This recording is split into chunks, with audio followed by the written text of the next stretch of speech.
నమ్మా అల్లుడబ్బాయి. ఓహో, భవానీ శంకరం గారా? ఆ వంకరంగాడేనే ఏడే. అమ్మా, ఎవరినో అప్పడిగారట, వారు ఇప్పుడు తప్పక ఇచ్చేదని వాగ్దానం చేశారట, అందుకే వెళ్ళాడుగా. ఇంకా ఈ ఊళ్ళో వాడికి అప్పించే దేవుడే. తేవాల్సిన చోటల్లా ఎప్పుడో తెచ్చాడు, తెచ్చిన చోటల్లా పట్ట పగలే పంగనామాలు పెట్టాడమ్మా. అమ్మా, వాడు సైకిల్ షాప్ పెట్టినప్పుడు తెచ్చాడే కట్టలు. ఆ సైకిల్ అని బాగులో తలా ఒకటి ఎత్తకెళ్ళంగా దాని తాలూకు ఒకటి మిగిలింది. ఏమిటది? పాత పంపెందుకు? పంపెందుకంటే నువ్వెదురైనా నేనెదురైనా చిన్న చిత్ర అప్పడటం ఇదంతా నిన్ను చాటుకు పిలిచి పూటక మాటలు చెప్పి ఆ పూటక వాడు పప్పం కొడు చేసిన పన్నాగం. నువ్వేమన్నా పళ్ళకి ఇచ్చి ఒళ్ళప్ప చెబుతావు, వాడు వచ్చిన పని చేసుకొని చక్కగా వెళ్ళిపోతాడు. ఏమిటో నీ మాట. మన పని అంతా శనగలు తిని చేతులు కడుక్కున్నట్టు ఉండాలి కానీ ఇన్ని దినములతో సోవాసం ఏమిటి పతాళించి సాగనంపాలి. కానీ నీ వల్ల కాకపోతే నా పేరు చెప్పు. క్షణంలో శంకరగిరి మాన్యాలు పట్టి చెప్పతే నా పేరు శ్రీహరే కాదు. నీ శక్తి నాకు తెలియదా? నేడో రేపు నేను చెప్పదని కానీ నువ్వు ఊరకే ఉండమ్మా. ఏమని చెబుతావమ్మా? ఏమండి శంకరం గారు, డబ్బుంటే మీ ఇంటికి వెళ్ళిపోండి, లేకపోతే మా ఇంటికి రండి. అమ్మా, డబ్బులు లేకుండా వాడు మన ఇంటికి ఎందుకే? మనం చేస్తాం మొత్తం డబ్బు కోసమేనమ్మా. అమ్మా అమ్మ, ఎంత మరిపించినా మర్చిపోదు. అమ్మా అమ్మ, మరి నువ్వు చెప్పమని చెప్పమ్మా.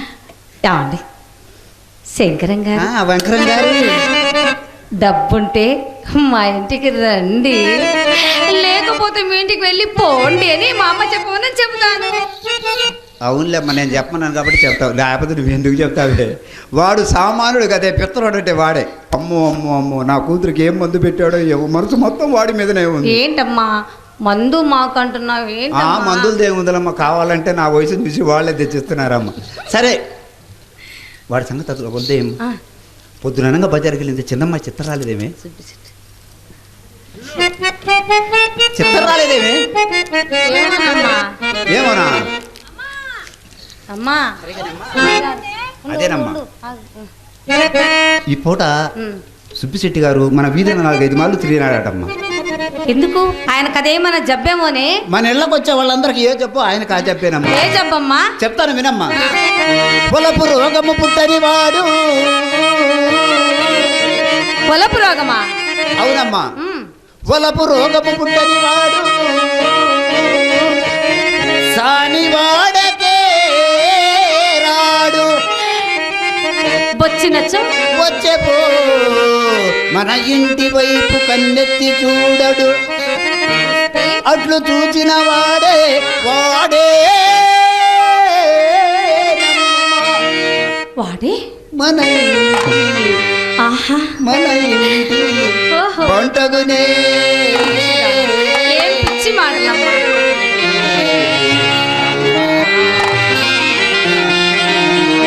అంతేకాదమ్మా, అతడు ఈ మధ్య తండ్రి కళలో కారం కొట్టి కాసులు తెగ ఖర్చు పెడతాడని విన్నా. ఇంత ఏలా ఆ యదముండ రంగనాయి బట్టి నడమంతో శ్రీయంతుని అతని వల్లేనట. అమ్మా, ఈ సంగతి తెలిసి మొన్న పెళ్లి మేజవాణి కచేరీలో అతను నాకు వసూల తాంబూలం ఇచ్చినప్పుడు రవ్వంత రంగు చేశానమ్మా. దాని ఫలితమే కాబోలు శెట్టిగారి తారలాట.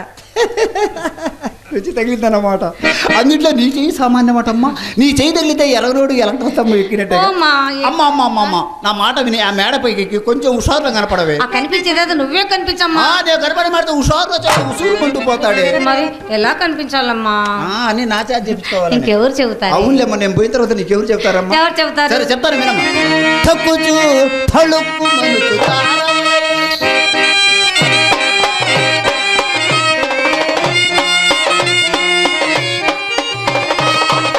నగుచు వాల్చూపులు ఎడదను నాటవలయు. వాళ్ళు చూపులా? వాళ్ళు చూపు అంటే మామూలు చూపు కాదమ్మా. మన చూపు పడిందంటే 60 ఏళ్ల ముసలోడైనా సరే కాక 6 ఎకరాల పొలం అమ్మి మన ఇంటికి రావాలి. 6 ఎకరాలే? అవునమ్మా. అయితే ఎలా చూడాలో చూపించమ్మా. చూపిమంటావా? చూపించమ్మా. జాగ్రత్తగా చూడమ్మా. చూపించవే. ఈ కాలు, కాలు చేతి మీద చెయ్యి, చెయ్యి కంటి వైపు జాగ్రత్తగా చూడమ్మా.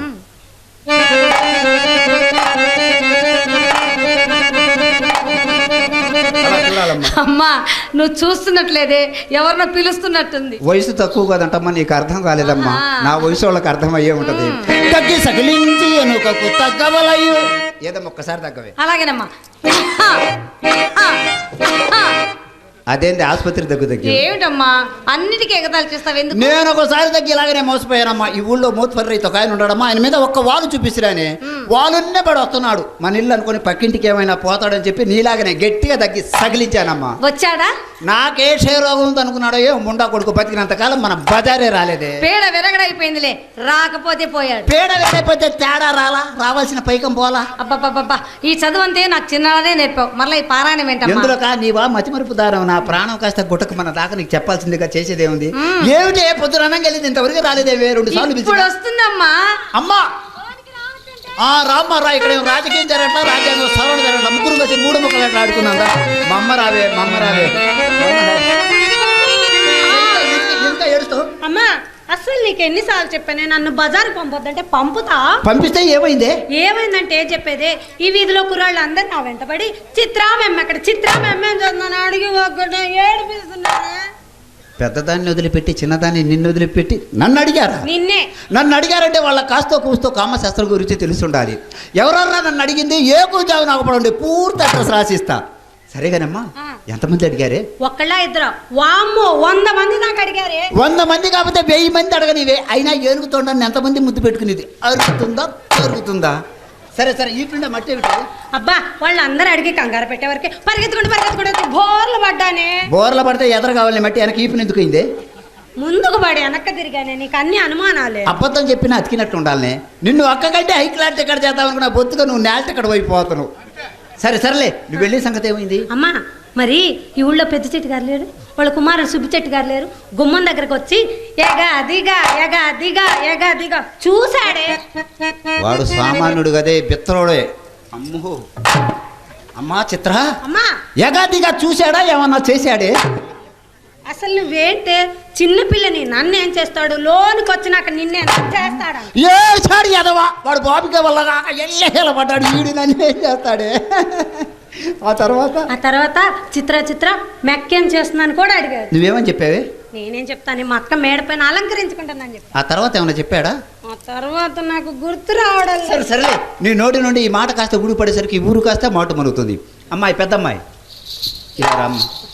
పట్టవలసిన చేప పైకి తెలియనది అయితే వెనకపోయిందిగా కాలికి తగిలినట్టుగా రావాల్సిన సిట్టి గారు గుమ్మం దాకా వచ్చారు. నువ్వు త్వరగా ముస్తాబ్ కానీ అమ్మా. అమ్మా నేను ఈ పాడు వృత్తి చెయ్యలేనమ్మా.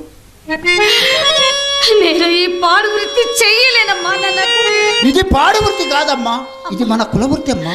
కులవృత్తి మానవురా గోల చిన్నాని పెద్దలు ఏనాడో చెప్పారమ్మా. అమ్మా రంగసలిపై బూతులు వాడినా వేసలకు మూతులు వాడినా చూసి దిక్కున్నదే. వయసుండగానే నాకు రాళ్ళు సంపాదించుకోవాలి. నా మాట వినమ్మా. అమ్మా నా మనసు నా తనువు నేనేనాడో శ్రీకృష్ణ పరమాత్మునికి అంకితం చేశాను. ఇలాంటి పాడు పనులు నేను చేయలేను. నాకు అమ్మా మనసు శ్రీకృష్ణ పరమాత్మకి ఇచ్చేయమ్మా, అది ఆయన చూసుకుంటాడు. శరీరాన్ని ఆకుతులు పెట్టవే, దీని సంగతి నేను చూసుకుంటా. మంచి వయసు అమ్మా, నా మాట వినవే. ఇదేమి పాడు బుద్ధి. ఎంత చెప్పినా నీ మనసు మారదు, నువ్వెంత చెప్పినా నా మనసు మారదు. ఈ పాడు అబ్బా నీ వయసుగానే నాకుంటే ఈ ఊరిని పలక్కనే బాగుపడిపోతామమ్మా. డబ్బులు ఉండవాళ్ళు ఉండారే, ఎదురు చూస్తున్నారమ్మా. నా మాట వినవే. కన్న తల్లి చెప్తున్నాను నా మాట. కన్న తల్లి చెప్పవలసిన నీతి లేనాయి. ఎందుకమ్మా ఇంత డబ్బు పిచ్చి? నా మాట వినమ్మా. ఈ వృత్తి మనకొద్దు. నాకు ఇష్టం లేని ఈ పని నేను చేయను, చేయనమ్మా.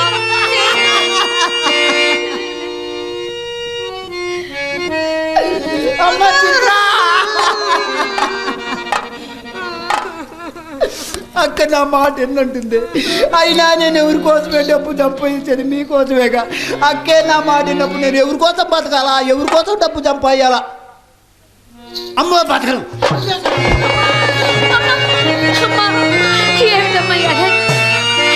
నేను ఇప్పుడేమన్నాను? నీ మాటే వింటానమ్మా. నువ్వు చెప్పినట్లే చేస్తాను.